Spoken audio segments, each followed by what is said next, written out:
The swamp stretched endlessly before them, a maze of twisted trees and murky waters. Gabi led the way, his senses on high alert, but nothing felt familiar. The swamp's layout seemed to shift with every step, the paths winding in impossible directions. The constant barrage of illusions, flickering visions of people and animals, only added to the disorientation.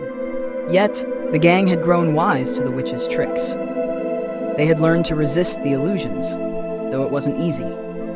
As they trudged through the muck, they often glimpsed their lost loved ones, faces that brought tears to their eyes but no longer broke their resolve. At one point, Tariq stiffened as he saw the vision of his parents, his father and mother being stabbed repeatedly before his eyes. He clenched his fists, his jaw tightening, but this time, the horror wasn't enough to shatter him.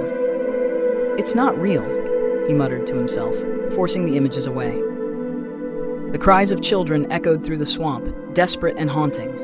The gang's hearts ached with every plea, but they kept reminding themselves that these were just illusions, tricks of the mind meant to weaken them. The witch's power was waning.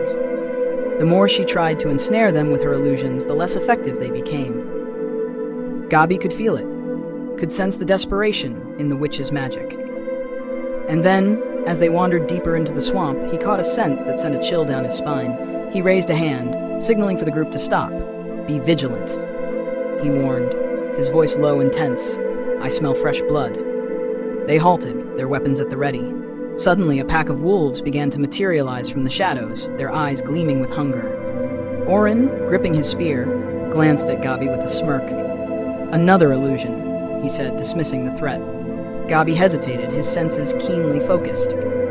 "Not this time," he replied after a few seconds, his voice grim. "Don't you smell it? The stench of fresh blood. We might have disturbed their dinner." The wolves began to circle, their growls reverberating through the swamp.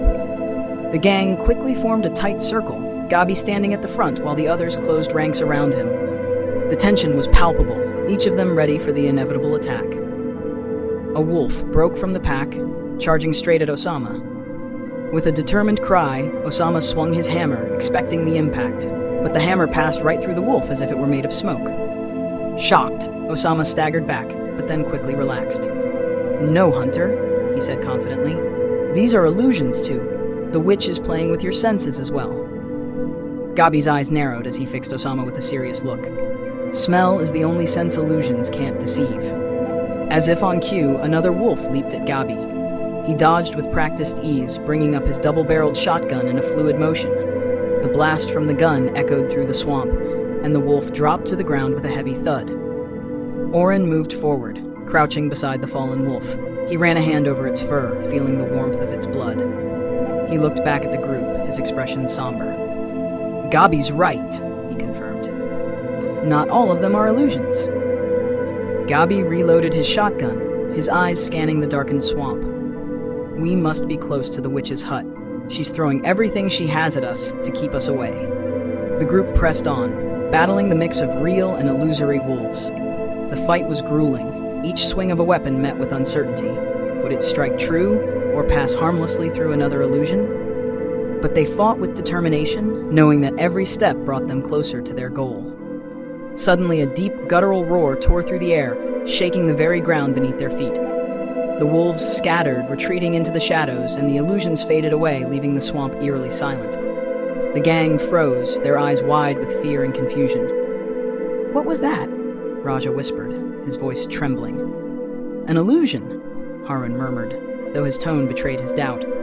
Gabi's eyes were wide with realization. He held up a hand, signaling for silence as he listened closely. Then, with a dawning horror, he spoke. "No, that's no illusion. That was a bear." The ground trembled again, the heavy thud of massive footsteps growing closer. The swamp seemed to hold its breath as the monstrous figure emerged from the shadows. A massive bear, its fur matted with blood and mud, its eyes glowing with a primal rage. The beast towered over them, standing on its hind legs and roaring so loudly that it seemed to shake the very air around them. The gang could feel the terror creeping into their hearts, the primal fear that came with facing a predator so much larger and stronger than themselves. "We need to move, now," Gabi barked. But even as he spoke, the bear dropped back onto all fours and charged, cutting off their path to the witch's hut, which had suddenly become visible in the clearing beyond. The bear's roar was deafening, its breath hot and rank as it bore down on them. The gang scrambled to react, their previous confidence shaken by the sheer size and power of the creature before them. The ground shook with every step the bear took, its presence overwhelming. Gabi knew they had no choice but to fight. He took a deep breath, steeling himself for what was to come. "Tonight," Gabi called out, his voice ringing with resolve, "we slay a bear." The gang tightened their grips on their weapons, their fear slowly giving way to determination. They had come too far, faced too many dangers to turn back now. Together they would bring down this beast and end the witch's reign of terror once and for all.